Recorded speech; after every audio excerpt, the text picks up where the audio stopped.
Hi friends, welcome back to our channel. Megh Naresh. ఇవాళ simple and tasty recipe వచ్చేసి వంకాయ బంగాళదుంపల కూర అండి. సో ఈ కర్రీ ఎలా ప్రిపేర్ చేయాలో చూసేయండి. ముందుగా నేను 1/2 కిలో వరకు వంకాయని, అలాగే ఒక 1/2 కిలో వరకు బంగాళదుంపలు తీసుకున్నానండి. వీటిని తీసుకుని సెపరేట్గా కట్ చేసుకున్నాను.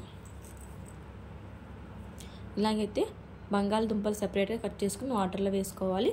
అలాగే వంకాయలు కూడా సెపరేట్గా కట్ చేసుకుని వాటర్లో వేసుకోవాలి. ఇలా వంకాయలు అయితే పొడవుగా కట్ చేసుకోవాలండి, అప్పుడే టేస్ట్ చాలా బాగుంటుంది వంకాయ కర్రీ. ఇప్పుడు స్టవ్ ఆన్ చేసేసుకుని ప్యాన్ పెట్టుకోవాలి. అందులోకి ఒక 3 టేబుల్ స్పూన్ వరకు ఆయిల్ వేసుకోవాలి.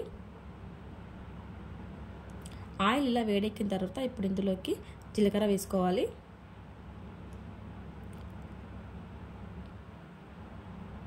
అలాగే ఆవాలు ఇవన్నీ చిటపటలాడిన తర్వాత చిన్నగా కట్ చేసుకున్న ఉల్లిపాయ ముక్కలు కూడా వేసుకోవాలి. ఒక 2 రెమ్మల కరివేపాకు కూడా వేసుకొని వీటన్నిటిని కూడా బాగా ఫ్రై చేసుకోవాలి.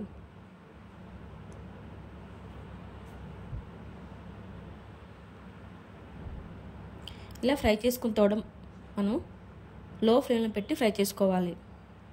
ఇలా కాస్త ఫ్రై అయిన తర్వాత ముందుగానే కట్ చేసుకున్న బంగాళదుంపల ముక్కల్ని కూడా ఇందులో యాడ్ చేసుకోవాలి.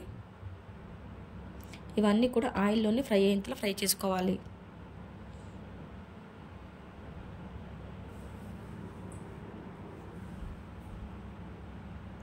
ఇలాగైతే బాగా కలుపుతూ ఫ్రై చేసుకోవాలి. ఇప్పుడు ఇందులోకి మనము టేస్ట్ తగ్గట్టు సాల్ట్ కూడా యాడ్ చేసుకోవాలి.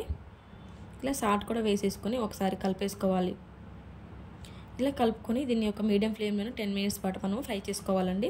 అప్పుడైతే బంగాళదుంపలు బాగా ఫ్రై అవుతాయి. చూసారా, కాస్త ఇలాగైతే ఫ్రై అయిపోయాయి. ఇప్పుడు ఇందులోకి మనం ముందుగానే కట్ చేసుకున్న వంకాయ ముక్కలు కూడా యాడ్ చేసుకోవాలి.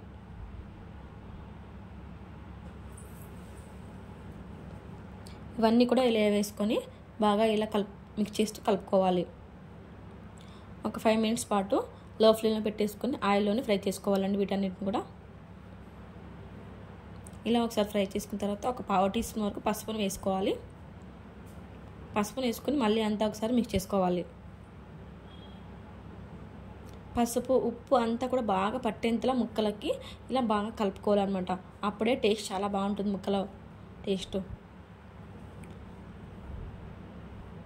ఇలా అంతా కలిపేసుకున్న తర్వాత దీన్ని కూడా ఒక 10 మినిట్స్ పాటు లో ఫ్లేమ్ మీద పెట్టేసి ఫ్రై చేసుకోవాలి. చూసారా, ఇలాగైతే ఫ్రై అయిపోయాయి. 10 మినిట్స్ తర్వాత వంకాయ బంగాళదుంప కాస్త అయితే ఫ్రై అయ్యాయి.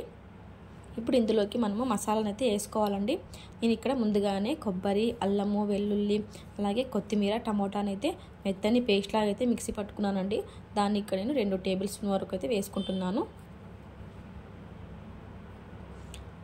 తర్వాత ఇందులోకి 1/2 టీ స్పూన్ వరకు కారం వేసుకోవాలి. 1/2 టీ స్పూన్ ధనియా పౌడరు, ఒక 1/2 టీ స్పూన్ వరకు గరం మసాలా వేసుకోవాలి.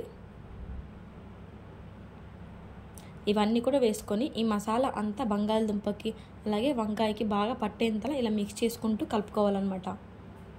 ఇలా కలుపుకోవడం వల్ల మనం తినేటప్పుడు టేస్ట్ అనేది చాలా బాగుంటుందండి.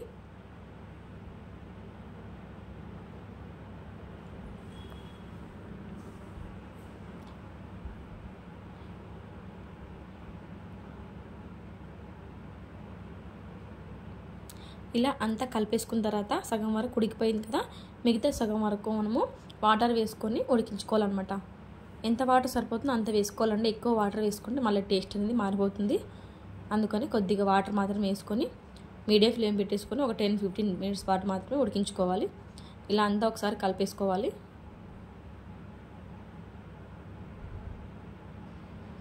ఇలా కలిపేసుకొని మూత పెట్టేసుకొని 10 మినిట్స్ వరకు ఉడికించుకోవాలి.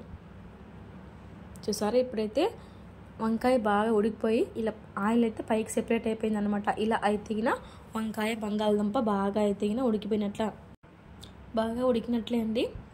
ఇప్పుడైతే మనము స్టవ్ అయితే ఆఫ్ చేసుకుందాము.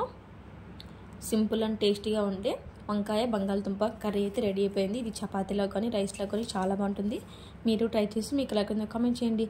అలాగే ఈ వీడియో మీకు నచ్చినట్లయితే లైక్ చేయండి, షేర్ చేయండి, సబ్స్క్రైబ్ చేసుకోండి. Thanks for watching.